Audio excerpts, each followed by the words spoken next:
On April 9, 2016, a chilling call shocked the Renton Police Department.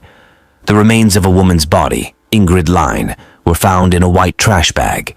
The discovery included a severed arm, a detached head, and a sliced-off leg. Investigators began their search for answers, leading them to a suspect. What dark secrets would they uncover in their pursuit of justice? Let's go back to the beginning. Ingrid Rounceville, a lively individual, was born on August 2, 1975, in Arizona. She graduated from Canyon del Oro High School in Tucson in 1993 and pursued nursing, earning a Bachelor of Science in Nursing from the University of Arizona in 1997. In 2000, Ingrid moved to Washington, where she worked at Seattle's Swedish Medical Center, positively impacting many lives. She married Philip Line and had 3 daughters, Reese, Brooke, and Noelle. After divorcing Philip in 2014, Ingrid moved to Renton with her daughters to start a new chapter. As a single mother, she faced challenges but was devoted to her children's happiness. In 2016, Ingrid was living in Renton with her daughters, aged 6, 8, and 10. Despite the divorce, Ingrid and Philip remained in touch for their daughters' sake. The divorce left Ingrid feeling broken, longing for love and respect she missed in her previous marriage. During this challenging period, Ingrid, a 40-year-old woman, found solace in an online connection she made through a dating site. Their conversations provided her with comfort, momentarily alleviating her pain and giving her a sense of love. This individual made her feel beautiful and accepted her, despite the fact that she already had 3 daughters. It was like a dream come true for Ingrid, signifying the start of a new chapter in her life. On April 8, 2016, after a month of online communication, Ingrid took a leap of faith and agreed to meet this person for a date. It was her way of embracing the possibility of moving forward. Ingrid entrusted her daughters to her ex-husband's care, assuring them that she would take them out the following day. Ingrid and her date decided to attend the opening game of the Seattle Mariners, an exhilarating baseball event. After the game, they went to a bar where the man's sister happened to work. They spent the evening happily playing darts, sharing drinks, and laughing together. Ingrid felt an overwhelming sense of happiness and freedom. The next day, on April 9, 2016, Philip, Ingrid's ex-husband, arrived at her home in Renton around 10 a.m. to drop off their daughters. As he approached the house, he noticed that Ingrid's 2015 silver Toyota Highlander was missing. Concerned, he repeatedly knocked on the door, but received no response. He tried calling her multiple times, but Ingrid did not answer any of his calls. This was unusual because Ingrid was known for never breaking promises, especially when it came to her daughters. Philip couldn't shake the feeling that something was wrong. Growing increasingly worried, he decided to contact Ingrid's mother, Jorga Boss, hoping she might have some information about Ingrid's whereabouts. However, Jorga was also concerned when she learned that Ingrid was not at home, as she had no idea where Ingrid could be. Filled with anxiety, Jorga hurried to Ingrid's house, armed with a spare key. She utilized it to gain entry into the residence and called out for Ingrid, yet there was no reply. Alarmed, Jorga proceeded upstairs to inspect Ingrid's bedroom, only to discover that Ingrid was not there. However, she did stumble upon Ingrid's purse and phone on the table, but there was no trace of Ingrid or her car. The situation appeared peculiar and suspicious. It didn't make sense for Ingrid to leave the house without her phone and purse if she had indeed departed. After all, most individuals wouldn't leave their homes without money or a means of communication. This raised even more inquiries and concerns about Ingrid's whereabouts. Without wasting any time, Jorga promptly contacted the police and reported her daughter as missing. Upon arrival at Ingrid's residence in Renton, the Renton Police Department officers were met by Jorga, whose tear-filled eyes conveyed her distress. Initially, the police attempted to console Jorga, suggesting that Ingrid may have gone out and would return soon. However, Jorga's intuition told her otherwise. She had a gut feeling that something was wrong. Determined to locate her daughter, she implored the police to conduct a thorough investigation. The police wasted no time and commenced a meticulous door-to-door inquiry, interrogating the neighbors in hopes of uncovering any leads. They diligently questioned the neighbors, inquiring if they had witnessed Ingrid entering her house the previous night or leaving in the morning. One neighbor had an intriguing account to share. He disclosed that he had seen Ingrid returning home with an unfamiliar man the previous night. The man appeared suspicious, as the neighbor had never seen him before. What perplexed everyone was the fact that no one had observed Ingrid leaving her house thereafter. The question lingered. Who was this man? And if Ingrid had returned home but was not seen leaving, where could she possibly be? The police urged individuals to reflect on any unusual incidents they may have noticed the night before or that morning. They encouraged anyone with information to come forward, as it could be crucial in locating Ingrid. The daughters were growing increasingly concerned upon seeing the police inquire about their mother. They turned to Jorga, their grandmother, for answers. They inquired about their mother's well-being, but Jorga reassured them, explaining that she had simply gone out and would be back soon. The police assured Jorga that they would investigate the situation. Jorga anxiously awaited her daughter's return, and suddenly, a realization dawned on her. Jorga remembered that she and Ingrid shared a Verizon account, which provides access to various services like phone plans and internet. Intrigued, she checked the phone records and noticed a recurring number that Ingrid had been in contact with, even on the day she disappeared. Jorga decided to dig deeper and input the number into Facebook. To her surprise, a profile belonging to a man named John Charlton popped up. Filled with hope, she messaged him, desperately seeking any information about Ingrid's whereabouts. The response was prompt. "I'm John. I assumed she was with her children today," John replied. Jorga quickly responded, her hands shaking as she typed, "When was the last time you saw her?" "She wasn't here. Her phone, driver's license, and purse were all left behind, but she's gone. I've contacted 911 for assistance." John's reply conveyed confusion. 911? What's going on? He elaborated.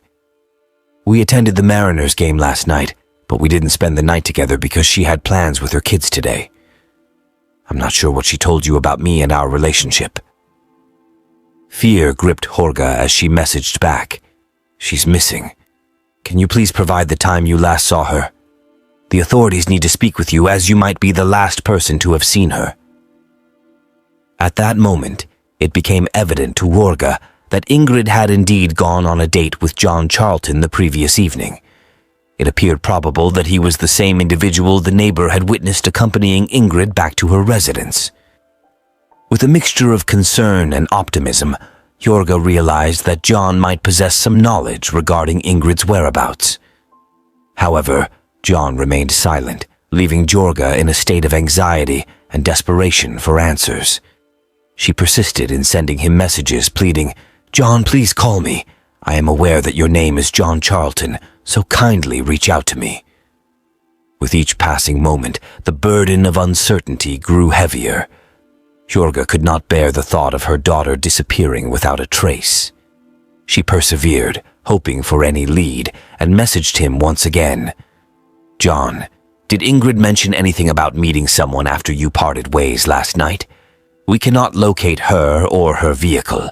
Her phone, identification, and purse are at home, but she and her car have vanished.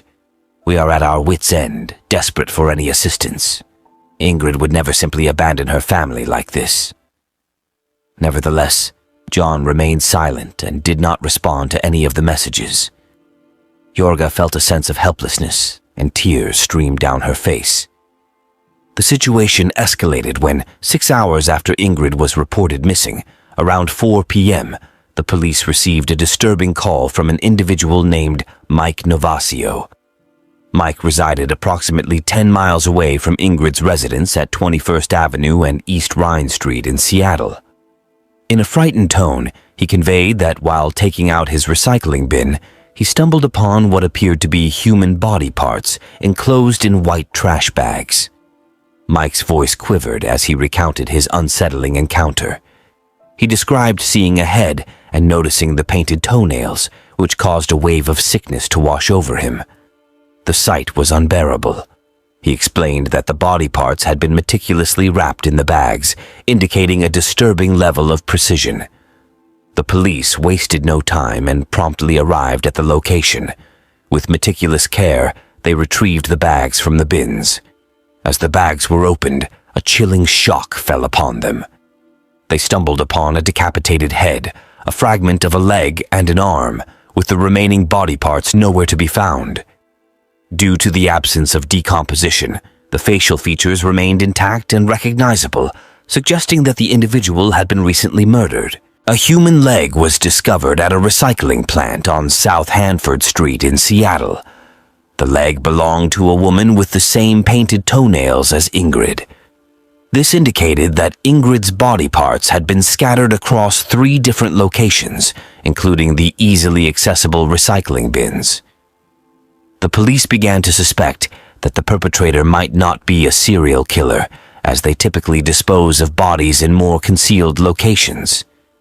Instead, they started considering the possibility that the culprit could be someone close to Ingrid.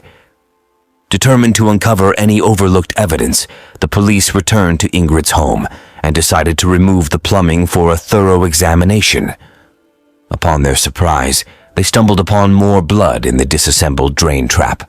To aid their investigation, they employed a reagent known as Blue Star, which unveiled additional traces of blood that had been meticulously cleaned. It was clear that this was not a spur-of-the-moment act of violence. It was a meticulously planned and executed murder, introducing a captivating twist to the case. As the results from the analysis came in, more unsettling details about Ingrid's demise surfaced. Initially deemed as homicidal violence, a closer examination by the medical examiner revealed petechiae, small blood vessels in her eyes indicating strangulation. Furthermore, signs of hemorrhaging on the neck were found. It was apparent that Ingrid was first strangled and then dismembered within her own residence. The revelation shed light on the brutal way Ingrid's life was taken, hinting at a deep-seated animosity towards her. The toxicology report disclosed that Ingrid had no drugs in her system, but her blood alcohol level was .074, slightly above the normal range. 2 days later, on April 20th, 2016, authorities located Ingrid's vehicle in Belltown, a mere 6-minute drive from Seattle. This raised suspicions as John had claimed Ingrid dropped him off downtown and should have returned home before her murder. The abandonment of her car so close to Seattle, where they had attended a Seattle Mariners game together, seemed peculiar. Law enforcement meticulously combed through the entire vehicle and made a chilling discovery. The same white trash bags containing Ingrid's dismembered body parts were found inside the car. Additionally, 3 fingerprints were found on the driver's door handle of the vehicle. These prints were crucial as they could belong to Ingrid, given that the car was hers, or they could belong to the perpetrator who had driven her car to that location. Realizing the significance of this evidence, the fingerprints were promptly sent for testing. The findings confirmed the suspicions of the police. The fingerprints were a match for John Charlton, the individual Ingrid had gone out with on the evening she went missing. It became apparent that John's statements during the interrogation were all calculated tactics to mislead the authorities. Despite initially claiming to be intoxicated and unaware of the events that transpired that night, the meticulous planning and execution of the crime, coupled with the thorough cleaning of the residence to eliminate any traces of evidence, indicated that John acted with full consciousness and possessed a clear motive for murdering Ingrid. The police recollected that during the questioning, John had mentioned staying with his former girlfriend. In their pursuit of gathering more information about John, the police exerted significant efforts to locate and interview his ex-girlfriend, ensuring her identity remained undisclosed for privacy concerns. During the interview, she disclosed that John, who worked as a day laborer, typically spent his nights at a shelter in Seattle, except for a few nights each week when he stayed at her place. They had known each other for approximately a year, and she permitted him to store some of his belongings at her residence. Interestingly, she informed the police that John was supposed to visit her on the Saturday morning of April 9, 2016, the day after his encounter with Ingrid. However, he arrived later than planned, citing an unforeseen circumstance. She revealed that he arrived at the bus station in Lake Stevens around 10:30 p.m., and she immediately noticed that he had a swollen and injured lip. When questioned about it, John claimed that he had been the victim of an attempted robbery at a bar, despite still having his wallet. This particular detail captured the attention of the police. When they interrogated John on April 11, 2016, they observed abrasions on his head, chin, and scratches on his chest and arms. These injuries appeared to align with the unsettling possibility that they may have been inflicted during the struggle between John and Ingrid when he strangled her. It seemed as though she had put up a strong fight, leaving her mark on him in a desperate bid to defend herself. The police acted swiftly without hesitation, taking John into custody and charging him with the murder of Ingrid Line. John Robert Charlton was born in 1979 in Washington to Ray and Joanne Charlton. At 37 years old, he had a history of encounters with the law. His past included a misdemeanor assault conviction in King County in 1997, indicating a propensity for aggression. Additionally, he had a history of negligent driving in Washington state in 1998. In 2006, he faced charges of attempted aggravated robbery in Utah. It appeared that he was no stranger to trouble. In 2008, he was found guilty of felony theft in Montana. Moreover, records showed a misdemeanor battery case in Idaho in 2009, hinting at a pattern of violent behavior. These prior run-ins with the law added a layer of complexity to John's character and raised suspicions about his potential involvement in serious crimes. John's turbulent past extended beyond his criminal record. Troubling incidents involving his parents shed light on his volatile behavior. In 2006, John's parents sought protection from him, citing concerns for their safety. They recounted his drunken outbursts and expressed fear for their well-being. Court documents detailed a disturbing incident on March 2, 2006, when John, under the influence of alcohol, turned physically and verbally abusive towards his parents. During that episode, John allegedly took the movie Hannibal from a shelf in the house and placed it in front of his mother, warning her to watch it and be cautious. According to his parents, John held grudges for years, and his conduct grew increasingly menacing and violent when under the influence of alcohol or drugs. They also suspected his use of crack cocaine. Although the request for the protection order was eventually dismissed, these occurrences painted a troubling picture of John's unstable and aggressive tendencies. John initially denied any knowledge of Ingrid's fate, but eventually changed his plea to guilty before the trial began. The prosecution presented a compelling case in court, alleging that John had murdered Ingrid inside her own home. Shockingly, it was revealed that John had driven through downtown Seattle, disposing of Ingrid's body parts in various trash cans. The medical examiner's report confirmed that Ingrid's death was a result of violent homicide. In response, the defense argued that there was a lack of forensic evidence linking anyone, including their client, to Ingrid's murder. They urged the community not to rush to conclusions during this tragic event. However, all the evidence seemed to point towards John's involvement. The prosecutor, Dan Satterberg, acknowledged that there were still unanswered questions surrounding the motive behind Ingrid's murder. Nevertheless, he praised the diligent work of the police and prosecutors in gathering evidence to build a strong case against the person they believed was responsible for her death. It was a challenging task, but their dedication paid off in delivering justice for Ingrid. John was sentenced to a maximum of 27 years and 9 months in prison in accordance with the state's guidelines. However, Judge Julie Spector, presiding over the case in King County Superior Court, expressed her strong condemnation, stating that if she had the authority, she would have given him a life sentence. She described his actions as unimaginably vicious and cruel. During the sentencing hearing, John addressed the court and Ingrid's grieving family, acknowledging the immense pain he had caused and expressing genuine remorse.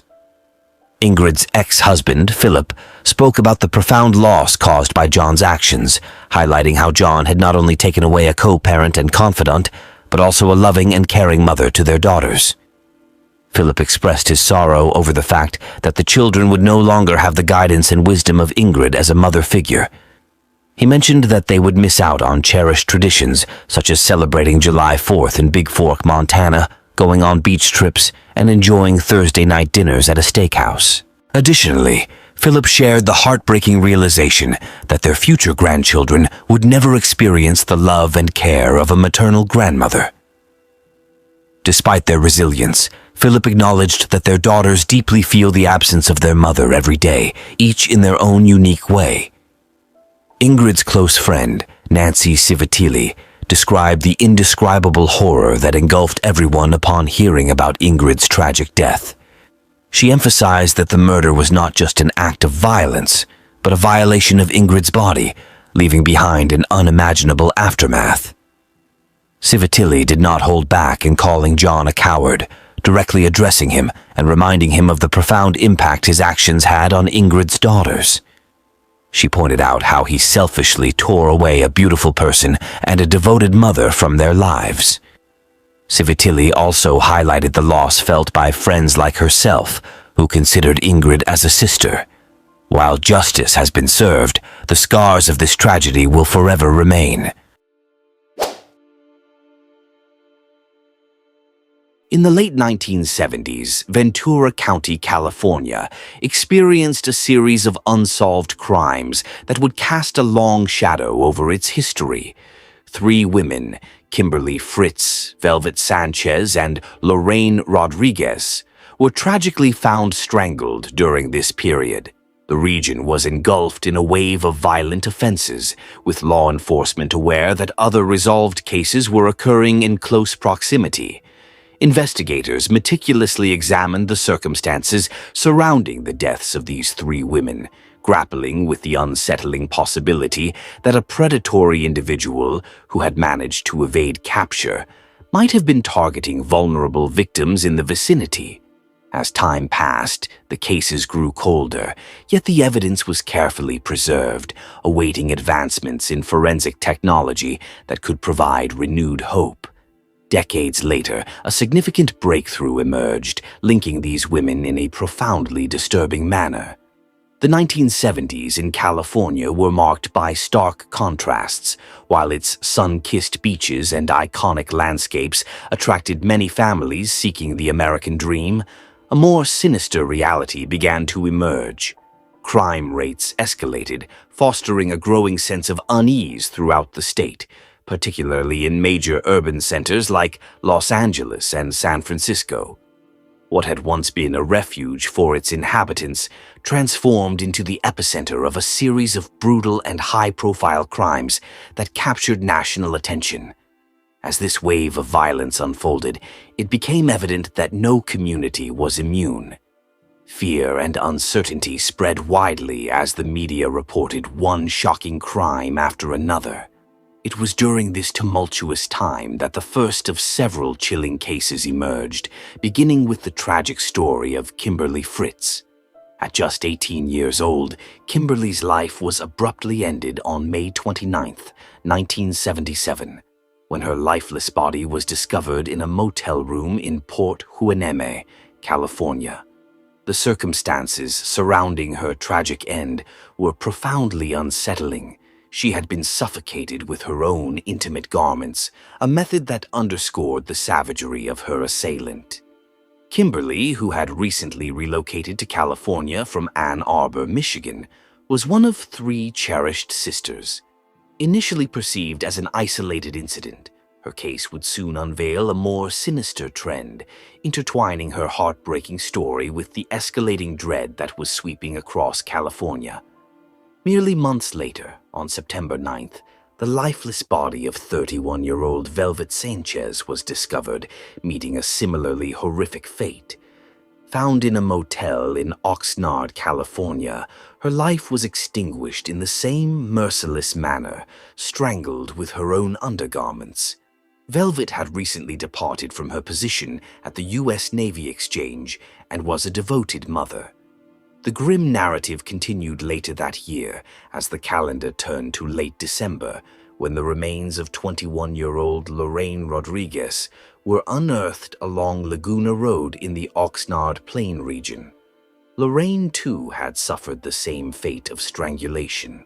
A mother of 2 young children, she was fondly remembered by her family as a nurturing and devoted parent whose life revolved around her son and daughter. The discovery of her body marked the third in a series of violent acts that would leave law enforcement perplexed for years to come. Upon the grim revelations of Kimberly Fritz, Velvet Sanchez, and Lorraine Rodriguez, investigators were immediately struck by the striking parallels among the cases.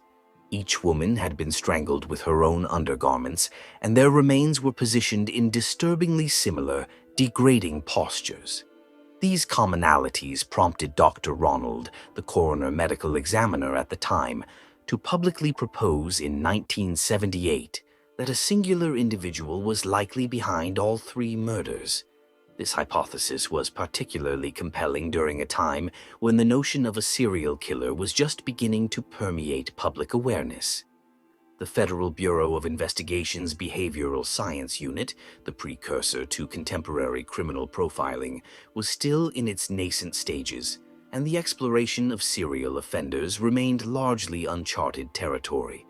Investigators of the time leaned predominantly on instinct and observable patterns, rather than the advanced psychological profiling techniques that would emerge in later years. As the inquiry unfolded, detectives encountered disconcerting inconsistencies that cast shadows on the notion of a singular assailant. While the methods of strangulation and the positioning of the bodies exhibited a degree of uniformity, subtle variations in the evidence surrounding the tragic demise of Lorraine Rodriguez began to emerge. These minor discrepancies prompted critical questions regarding the true connection among the 3 murders, raising the possibility that the apparent similarities might merely be coincidental. The limitations of the era only intensified these uncertainties. The absence of a definitive suspect or compelling leads hindered investigators' efforts to maintain public engagement with the cases. Compounding the challenges faced by detectives was the dearth of witnesses and credible information. The victims, all engaged in prostitution, led nomadic lives that obscured their final movements. Kimberly, Velvet, and Lorraine hailed from diverse backgrounds, yet they found themselves ensnared in a realm where prostitution was less a choice and more a desperate means of survival, driven by economic strife, lack of support, or tumultuous personal circumstances. The scant details of their lives leave only fleeting glimpses of their identities beyond their professions. Despite their profound ties to family, these facets of their existence were eclipsed by their involvement in prostitution, which shaped the limited narrative presented to the public. The stigma surrounding their profession further complicated the situation, as potential witnesses often hesitated to come forward, fearing societal judgment or legal consequences. Even with the evident links between the murders, the cases of Kimberly Fritz, Velvet Sanchez, and Lorraine Rodriguez garnered minimal media attention. The absence of media attention not only obstructed the investigation, but also perpetuated the stigma surrounding the lives of those involved. 14 years later, on July 6, 1992, 29-year-old Nona Cobb was last seen at the Welcome Center along Interstate 85 in Cleveland County, North Carolina. Eyewitnesses reported her entering a truck driven by an unknown man. The following day, her lifeless form was discovered on the northbound side of Interstate 77 in Surry County, over 100 miles away. Nona had been strangled, a detail that immediately evoked comparisons to the slayings in California. Like the victims from Ventura County, Nona was a sex worker, and her body had been abandoned near a highway. This pattern suggested to investigators that a methodical and calculating perpetrator was at work. Due to these similarities, investigators initially suspected a connection to Sean Patrick Goebel, who had been apprehended in 1995 for a series of analogous crimes. However, subsequent DNA testing from her crime scene unveiled a different narrative altogether. Goebel was exonerated as a suspect, leaving Nona's case unresolved for nearly 3 decades. The turning point in the investigation emerged with advancements in DNA technology, offering investigators a fresh avenue to revisit cold cases. In the instance of Nona Stamey Cobb, whose case had languished since 1992, authorities opted to reanalyze the DNA evidence collected from the scene. Utilizing cutting-edge techniques, they successfully generated a complete DNA profile from the biological material found on her body. This profile was subsequently entered into Combined DNA Index System. To the astonishment of the investigators, the DNA from Nona's case matched a profile in Combined DNA Index System, one belonging to Warren Luther Alexander. Born on January 12, 1951, Warren Luther Alexander's early life seemed quite unremarkable. He grew up in Oxnard, California, attending local schools throughout the 1950s and 1960s.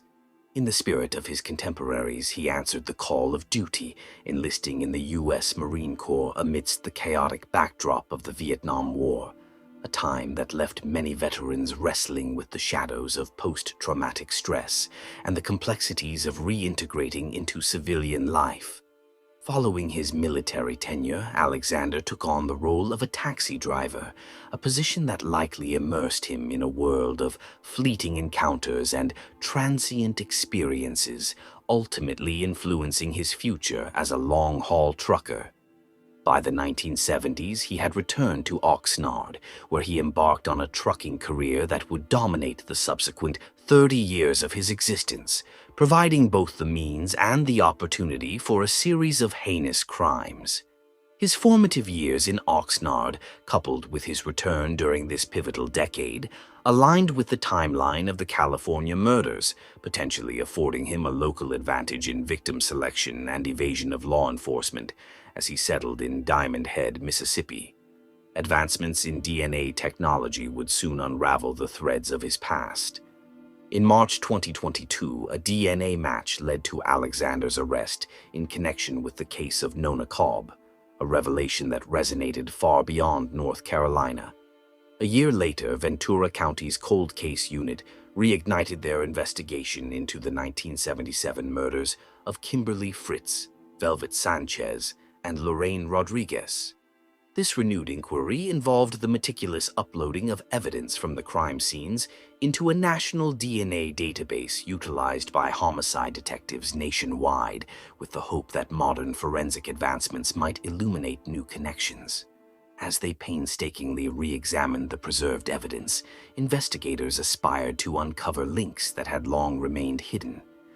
This diligent effort culminated in a match with Warren Luther Alexander's profile, establishing a connection between his DNA from Nona Cobb's case and the unsolved crimes in California. Alexander's DNA emerged as the pivotal link that ultimately resolved the cold cases from 1977, rekindling hope for justice for the victims and their grieving families. In light of the gravity of the allegations, the Ventura County District Attorney's Office has chosen not to seek the death penalty for Alexander. District Attorney Eric Nasarenko articulated that pursuing capital punishment would considerably prolong the case's timeline, and with witnesses aging, there is an imperative to move forward expeditiously. Consequently, the prosecution is advocating for a life sentence without the possibility of parole. The legal proceedings against Alexander commenced with his arraignment in Ventura County Superior Court on August 21, 2024, where he entered a plea of not guilty. He is presently detained in Ventura County Jail without the option of bail. As the investigation unfolds, authorities are steadfast in their commitment to revealing the full scope of Alexander's alleged offenses. The collaborative efforts of the District Attorney's Office, the Ventura County Sheriff's Office, local police departments, and the Federal Bureau of Investigation underscore a resolute dedication to achieving justice. Alexander's arrest has also brought to light a troubling trend that the Federal Bureau of Investigation has been tracking since the early 2000s. As investigators delve deeper into Alexander's background, they are uncovering a history that resonates with the profiles of other identified serial offender truckers. In 2004, the Oklahoma State Bureau of Investigation alerted the Federal Bureau of Investigation's Violent Criminal Apprehension Program after uncovering a disturbing number of women whose lives were tragically cut short and found along highways. This revelation prompted Violent Criminal Apprehension Program analysts to scrutinize similar cases nationwide. Their investigations unveiled hundreds of violent crimes spanning decades, many exhibiting shared characteristics. The victims were predominantly women engaged in high-risk activities such as prostitution, hitchhiking, or substance abuse. The remains were frequently discovered along or near highways, particularly at truck stops or rest areas. The nature of these cases often transcended jurisdictional boundaries, complicating investigations and the connections between them. In light of these distressing revelations, the Federal Bureau of Investigation inaugurated the Highway Serial Killings Initiative in 2009, acknowledging the imperative for a unified strategy. This program is designed to gather and scrutinize data pertaining to killings along highways, pinpoint potential serial offenders traversing state boundaries, synchronize efforts among local, state, and federal law enforcement entities, and furnish resources to aid in the resolution of these complex cases. Since its establishment, the initiative has successfully identified over 850 victims and approximately 450 potential suspects. The apprehension of Warren Luther Alexander brings a semblance of closure to the families of Kimberly Fritz, Lorraine Sanchez, and Velvet Rodriguez, who have long sought answers for nearly half a century. However, the investigation remains ongoing, and the likelihood of uncovering additional victims is regrettably high. As authorities persist in their diligent efforts, they are not only seeking justice for these women whose lives were tragically extinguished in 1977, but are also committed to revealing any further victims who may have succumbed to Alexander's brutal actions. Given the parallels between the California murders and the case of Nona Stamey Cobb, it is probable that detectives will unveil more crimes perpetrated by Alexander, ensuring that every victim is acknowledged and receives the justice they rightfully deserve.